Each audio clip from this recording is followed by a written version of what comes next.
കേരളത്തിൽ നിയമസഭാ തെരഞ്ഞെടുപ്പ് അടുത്തിരിക്കെ ഇംഗ്ലീഷ് വാർത്താ ചാനലായ NDTV പുറത്തുവിട്ട ഒരു സർവേയാണ് ഇന്നത്തെ മറ്റൊരു വിവാദം. കേരളത്തിൽ കടുത്ത ഭരണവിരുദ്ധ വികാരം നിലനിൽക്കുന്നുണ്ട് എന്നും അടുത്ത മുഖ്യമന്ത്രിയായി VD സതീശൻ വരുമെന്നുമല്ല NDTVയുടെ സർവേ ചൂണ്ടിക്കാണിക്കുന്നു. മുഖ്യമന്ത്രി സ്ഥാനത്തിന് സാധ്യതയുള്ളവരുടെ ചാനലിൻ്റെ പട്ടികയിൽ നിന്ന് രമേശ് ചെന്നിത്തലയെ ഒഴിവാക്കിയതും ശശി തരൂരിനെ ഉൾപ്പെടുത്തിയതും ശ്രദ്ധേയമാണ്. ഒരു പണിയുമില്ലാത്തവരുടെ സർവേ എന്നാണ് UDFന് ഭരണസാധ്യത കൽപ്പിക്കുന്ന ഈ സർവേയെപ്പറ്റി രമേശ് ചെന്നിത്തല പക്ഷേ പരിഹസിച്ചത്.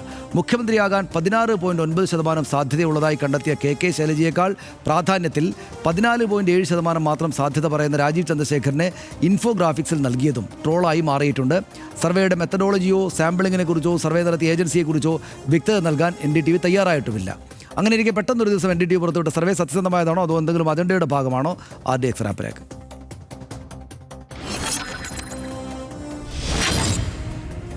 NDTV വോട്ട് വൈബിന്റെ ഭാഗമായി സംഘടിപ്പിച്ച സർവേ ഫലമാണ് VD സതീശന് മുൻതൂക്കം നൽകുന്നത്. കേരളത്തിലെ അടുത്ത മുഖ്യമന്ത്രി ആരാകുമെന്നതിൽ 22% പേർ VD സതീശനെ പിന്തുണച്ചു. മുഖ്യമന്ത്രി പിണറായി വിജയനേക്കാൾ 4% കൂടുതൽ പിന്തുണ VD സതീശനുണ്ടെന്നാണ് സർവേ വ്യക്തമാക്കുന്നത്. പിണറായി വിജയൻ, VD സതീശൻ, KK ശൈലജ, ശശി തരൂർ, രാജീവ് ചന്ദ്രശേഖർ എന്നിവരുടെ പേരുകളാണ് പട്ടികയിലുണ്ടായിരുന്നത്. സംസ്ഥാനത്തെ നിലവിലെ ഭരണം മോശമാണെന്ന് സർവേയിൽ പങ്കെടുത്ത ഭൂരിപക്ഷം പേരും അഭിപ്രായപ്പെട്ടു. സംസ്ഥാനത്ത് ഭരണവിരുദ്ധ വികാരം നിലനിൽക്കുന്നുവെന്നാണ് സർവേ ചൂണ്ടിക്കാണിക്കുന്നത്. സർവേയുടെ ഭാഗമായ 6% പേർ മാത്രമാണ് വികസനം ചർച്ചയാകുമെന്ന് അഭിപ്രായപ്പെട്ടിരിക്കുന്നത്. തെരഞ്ഞെടുപ്പിൽ കോൺഗ്രസ് നേരിടുന്ന ഏറ്റവും വലിയ പ്രശ്നം ഗ്രൂപ്പ് തർക്കമാണെന്ന് സർവേയിൽ പങ്കെടുത്ത വോട്ടർമാർ അഭിപ്രായപ്പെട്ടു. മുതിർന്ന കോൺഗ്രസ് നേതാവ് രമേശ് ചെന്നിത്തല സർവേയെ എതിർത്ത് രംഗത്തെത്തിയതും ശ്രദ്ധേയമായി. സാമ്പിളിങ്ങിനെക്കുറിച്ചും ഏജൻസിയെക്കുറിച്ചും വ്യക്തത വരുത്തിയിട്ടില്ലെങ്കിലും കേരളത്തിലെ വോട്ടർമാർ ഇങ്ങനെ പ്രതികരിക്കുന്നുവെന്നാണ് NDTV സർവേ പറയുന്നത്. RDX rap news Malayalam.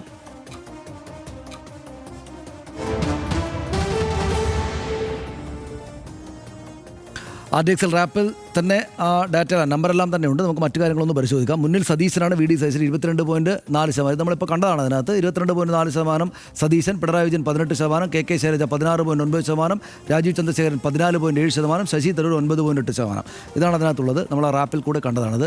UDFന് 32.7% പേരുടെ ജനപിന്തുണയുണ്ടെന്ന് പറയുന്നു. LDFന് 29.3% മാത്രമേ ഉള്ളൂ. NDAക്ക് 19.8% പേരുടെ ജനപിന്തുണയുണ്ട് എന്ന് പറയുന്നു. ഭരണം വളരെ മികച്ചതാണെന്ന് 23.8% പേര് പറയുന്നു. മികച്ചതാണെന്ന് 10.7% പേര് പറയുന്നു. ശരാശരി പറയുന്നത് 11.8%. ഭരണത്തെക്കുറിച്ച്, പിണറായി വിജയൻ്റെ ഭരണത്തെക്കുറിച്ച് ഇങ്ങനെയാണ് കാര്യങ്ങൾ പറയുന്നത്. ഇനിയുള്ളത് ഭരണം മോശം സംഭവിച്ചാണെങ്കിൽ ഇങ്ങനെയാണ്. മോശം 20.9% പേര് പറയുന്നുണ്ട്. വളരെ മോശമെന്ന് 31% പേർക്ക് അഭിപ്രായമുണ്ട്. അഭിപ്രായമില്ല എന്ന് പറയുന്നത് 1.8% പേരാണ്. വിലക്കയറ്റം പ്രധാന ചർച്ചാ വിഷയമാകുമെന്ന് 22.7% പേര് കരുതുന്നു. അഴിമതി 18.4% പേര് അഴിമതിയാണ് പ്രധാനമായിട്ട് കാണുന്നത്. മദ്യവും മയക്കുമരുന്നും പ്രധാനപ്പെട്ട വിഷയമാകുമെന്ന് പറയുന്നത് 11.7% പേരാണ്. വികസനം 0.6% പേര് മാത്രമേ പ്രധാനമായിട്ട് കാണുന്നുള്ളൂ. SIRും വോട്ട് ചോരിയും പ്രധാന വിഷയമാകുമെന്ന് 3.8% പേര് കണക്കാക്കുന്നു എന്നാണ് പറയുന്നത്.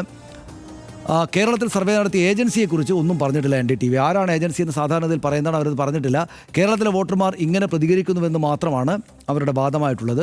ഇങ്ങനെ ഡാറ്റ അങ്ങ് പറഞ്ഞ് പോവുകയാണ് ചെയ്തത്. നമുക്ക് ഒരു പണിയുമില്ലാത്തവരാണ് സർവേ നടത്തുന്നത് എന്നും മുഖ്യമന്ത്രി സ്ഥാനത്തേക്ക് തൻ്റെ പേരില്ലാത്തതിൽ സന്തോഷമുണ്ടെന്നും രമേശ് ചെന്നിത്തല ഇതോട് പ്രതികരിച്ചുകൊണ്ട് പറഞ്ഞു. എൻ്റെ പേരില്ലാതെ വളരെ നന്നായി. കാരണം ഇതെല്ലാം ആളുകൾക്ക് വേറെ ജോലി ഇല്ലാഞ്ഞിട്ട് ഓരോരുത്തർക്ക് വേണ്ടി ഉണ്ടാക്കുന്നതാണ്. ഇതൊന്നും ഒരു കാര്യമുള്ള പാർട്ടിക്ക് പാർട്ടിയുടേതായ സിസ്റ്റം ഉണ്ട്. അല്ലാണ്ട് ഞങ്ങൾ അങ്ങനെ സർവേ ഉള്ളത്. ഇത് ഓരോ താല്പര്യം അനുസരിച്ച് ഓരോരുത്തർ ഇറക്കുന്നതാണ്. അത് നമ്മുടെ പേരില്ലാതെ നന്ദി.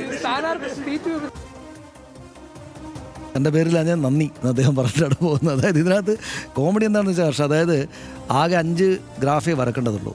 പിണറായി വിജയൻ, KK ശൈലജ തൊട്ട് ശശി തരൂർ വരെ. അതിനകത്ത് 16 പോയിൻ്റായിട്ട് KK ശൈലജ മുന്നിട്ട് നിൽക്കുകയാണ് രാജീവ് ചന്ദ്രശേഖരനേക്കാൾ. പക്ഷേ രാജീവ് ചന്ദ്രശേഖരൻ ഗ്രാഫാണ് ഉയരത്തിൽ നിൽക്കുന്നത്. അപ്പോൾ അത് 5 ഗ്രാഫ് നമ്മളൊരു ന്യൂസ് ചാനലിൽ ആണല്ലോ ജോലി ചെയ്തുകൊണ്ടിരിക്കുന്നത്. അപ്പോൾ ഒരു ന്യൂസ് ചാനലിൽ ഒരു ഡാറ്റയൊക്കെ ഒരു സംസ്ഥാനത്തിൻ്റെ തെരഞ്ഞെടുപ്പിനെ പറ്റി വിടുമ്പോൾ അതിൽ 5 ഗ്രാഫ് മാത്രം സിമ്പിൾ ഗ്രാഫ് വരക്കുമ്പോൾ അത് തെറ്റിപ്പോയി എന്ന് വിശ്വസിക്കാൻ ഹർഷന് പറ്റുന്നുണ്ടോ? ഇല്ലാതെ മാത്രമല്ല, ഇതിപ്പോൾ ഒരു ചെറിയ കാര്യത്തിൽ അതിനകത്ത് ഒരു കാര്യമുണ്ട്. ആ ഡാറ്റ ഷീറ്റിൽ വോട്ട് വൈബ് ഇന്ത്യ എന്നുള്ള ഏജൻസിയാണ് എന്നുള്ളതാണ് ഇവർ പറയുന്നത്. പക്ഷേ ഏജൻസി പേരാണോ അത് അവർ ഈ പ്രോഗ്രാമിലിട്ട പേരാണോ? ഇതിപ്പോൾ പ്രോഗ്രാമിലിട്ടതാണോ ഏജൻസിയാണോ അത് നമ്മൾ പരമാവധി തപ്പിയാൽ അതേ കിട്ടുന്നുള്ളൂ. NDTV വോട്ട് വൈബ് സർവേ എന്നാണ്. അതെ, അങ്ങനെയാണ് കൊടുത്തിരിക്കുന്നത്. അപ്പോൾ അതിനി സർവേ ആയിരിക്കാം, ചിലപ്പോൾ ഇനി ഏജൻസി ആണോ എന്നുള്ള സംശയം ചിലർ പറയുന്നുണ്ട്. അത്രയേ ഉള്ളൂ. അതായത് ഇതിനകത്തുള്ള ഒരു തമാശ, മുഖ്യമന്ത്രി സ്ഥാനത്തേക്ക് വേണ്ട പേരുകാരെല്ലാം വന്നു കഴിഞ്ഞ് അതേഴ്സും കഴിഞ്ഞിട്ട് പിന്നെ ഒരു 20% കാണാതെയും പോയി. ആളുകളുടെ ശതമാനക്കണക്ക് എടുത്തു കഴിഞ്ഞാൽ ഈ 20% ഇതിൽ ഉൾപ്പെട്ടിട്ട് തന്നെ ഇല്ല. അതെവിടെ പോയി ആ 20% എന്നുള്ള കാര്യത്തെക്കുറിച്ച് NDTV വ്യക്തമാക്കിയിട്ടുമില്ല. പിന്നെ ഇതിൽ VD സതീശനെയാണ് പ്രധാനമായും പ്രതിപക്ഷത്ത് നിന്നുള്ള പ്രധാനപ്പെട്ട ഒരു നേതാവെ അവതരിപ്പിക്കുന്നത്. പക്ഷേ സങ്കടകരമായ കാര്യം VD സതീശനേക്കാൾ വേണമെങ്കിൽ നമ്മൾ സൂക്ഷിച്ചു നോക്കിയാലേ തിരിച്ചറിയാൻ പറ്റുള്ളൂ രാജീവ് ചന്ദ്രശേഖറിന് 14%, VD സതീശൻ്റെ 18%, അല്ലെങ്കിൽ 22%, തന്നെ വലിപ്പം രാജീവ് ചന്ദ്രശേഖരൻ്റെ 14% ഉണ്ട് എന്നുള്ളത് കാണാതെ പോകരുത്. പിന്നെ ഇത് ഒരു ഒരു ഒരു ഒരു എന്താണ് കൃത്യമായ അതിൻ്റെ സാമ്പിൾ സൈസ് എത്രയാണെന്ന് അവർ കൃത്യമായി പറഞ്ഞിട്ടില്ല. രമേശ് ചെന്നിത്തലയെ പോലെ ഇപ്പോൾ KC വേണുഗോപാലിനെ പോലെയുള്ള നേതാക്കളെ ഒന്നും ഈ പട്ടികയിലേക്ക് അവർ ഉൾപ്പെടുത്തിയിട്ടില്ല. ഇടതുമുന്നണിയിൽ നിന്ന് വളരെ കൃത്യമായി സ്വാഭാവികമായും കേരളത്തിൽ അങ്ങനെ തന്നെയാണ് ആ ചർച്ച നടക്കുന്നത്, അല്ലെങ്കിൽ ആ ചർച്ച പോവുക എന്ന മട്ടിൽ പിണറായി വിജയൻ്റെയും KK ശൈലജയുടെയും പേരുകൾ വെച്ചിട്ടുണ്ട്. സാമ്പിൾ സൈസ് ഇല്ല എന്നുള്ളത് കൊണ്ട് തന്നെ, സാമ്പിൾ സൈസ് കൃത്യമായി പറഞ്ഞിട്ടില്ല എന്നുള്ളത് കൊണ്ട് തന്നെ ഇത് തട്ടിക്കൂട്ട് സർവേ ആണോ എന്നുള്ള സംശയം സ്വാഭാവികമായും ഉയരും. നമ്മൾ പലതരം സർവേകൾ ഇത്രയും കാലത്തെ മാധ്യമപ്രവർത്തനത്തിനിടയിൽ കണ്ടിട്ടുണ്ട്. അതിലേറ്റവും ദുരന്തം സർവേകൾ കണ്ടിട്ടുള്ള ഒരു വർഷമാണ് കഴിഞ്ഞ നിയമസഭാ തെരഞ്ഞെടുപ്പുമായി ബന്ധപ്പെട്ട് കണ്ട സർവേകൾ. അതിനു മുമ്പുള്ള പാർലമെൻറ്റ് തെരഞ്ഞെടുപ്പ് ഏതാണ്ട് അങ്ങനെ തന്നെയായിരുന്നു സർവേകളുടെ ഒരവസ്ഥ. സർവേകൾ പ്രവചിച്ചൊന്നുമല്ല യഥാർത്ഥത്തിൽ നടന്നത് കേരളത്തിൽ എന്നുള്ളതാണ്. ഇതിപ്പോൾ ഒരു മൂഡ് ഓഫ് സ്റ്റേറ്റ് ആണ് ഈ സർവേയുടെ സ്വഭാവം. ആര് ജയിക്കും ആര് തോൽക്കും എന്നൊന്നുമല്ല, ആളുകളുടെ ഒരു മനോനില എന്നുള്ളതാണ് അവർ പറഞ്ഞു വയ്ക്കുന്നത്. ആ സർവേയിൽ പക്ഷേ കുറേ കൂടി സത്യസന്ധമാകാമായിരുന്നു NDTVക്ക് എന്നാണ് എനിക്ക് തോന്നുന്നത്. ഇതൊരു രാഷ്ട്രീയ പദ്ധതിയാണെങ്കിൽ, ഇതൊരു മാധ്യമ സ്ഥാപനം നടത്തിയ സർവേയാണ്, ജേർണലിസ്റ്റുകളാണ് അതേക്കുറിച്ച് സംസാരിക്കുന്നത്. നമ്മൾ ഈ പറയുന്നതിനെ പക്ഷേ ഈ രാഷ്ട്രീയ കാലാവസ്ഥയിൽ എന്തും രാഷ്ട്രീയമാകുമെന്ന നിലക്ക് നമ്മൾ പരിശോധിക്കണമല്ലോ സ്വാഭാവികമായിട്ട്, ഇങ്ങനെ പ്രത്യേകിച്ചും കോമഡി ആയിട്ടൊക്കെ വന്നതുകൊണ്ട്. ഇതൊരു രാഷ്ട്രീയ പദ്ധതിയാണെങ്കിൽ ഇത് ആർക്ക് ഗുണം ചെയ്യുന്നതാണെന്ന് വെച്ചാൽ ഇതിന് ഗുണഫലം ഉണ്ടാകുന്നത് BJPക്കാണ്. എന്താണെന്ന് വെച്ചാൽ അവർക്ക് സ്വപ്നത്തിലെങ്കിലും മുഖ്യമന്ത്രിയുടെ ഗ്രാഫ് ഒന്ന് ഉയർന്നിരിക്കുന്നു എന്ന സംഗതി അവിടെയുണ്ട്. പിന്നെ അത് തന്നെയും VD സതീശൻ്റെ 21 വരെയും എന്ന് തോന്നിക്കുന്ന വിധത്തിൽ വരച്ചു വെച്ചിരിക്കുന്നു. പിണറായി വിജയൻ്റെ പോയിൻ്റോളം തന്നെ എത്തിയിട്ടുണ്ട്. അദ്ദേഹത്തെക്കാൾ കൂടുതൽ പോയിൻ്റ് നേടിയിട്ടുള്ള KK ശൈലജയേക്കാൾ മുകളിൽ നിശ്ചയമായിട്ടും വെച്ചിരിക്കുകയാണ്. അപ്പോൾ അത് അവർക്ക് സന്തോഷം ഉണ്ടാകുന്നൊരു കാര്യമാണ്. അവർക്ക് സന്തോഷം, അതിപ്പോൾ തെറ്റിപ്പോകാൻ സാധ്യതയില്ലല്ലോ. രണ്ടാമത് ഇതിൻ്റെ ഒരു ഉദ്ദേശമായിട്ട് വരിക എന്താണ് ഹർഷ? ഇവിടെ നമ്മൾ ഒരു സമീപകാല നിയമസഭാ തെരഞ്ഞെടുപ്പിൽ ഒന്നും കാണാത്ത വിധം കോൺഗ്രസിനകത്ത് ഒരു ഗ്രൂപ്പ് പ്രശ്നമില്ലാതെ കാര്യങ്ങൾ ഇവിടം വരെ എത്തിയപ്പോഴാണ് നിശ്ചയമായിട്ടും നീരസം ഉണ്ടാകുന്ന വിധത്തിൽ രമേശ് ചെന്നിത്തലയെ കൊണ്ട് സംസാരിപ്പിക്കുന്നൊരു സർവേ ഇങ്ങനെ വരുന്നത്. അപ്പോൾ അതാർക്ക് ഗുണം ചെയ്യുന്നതാണ്?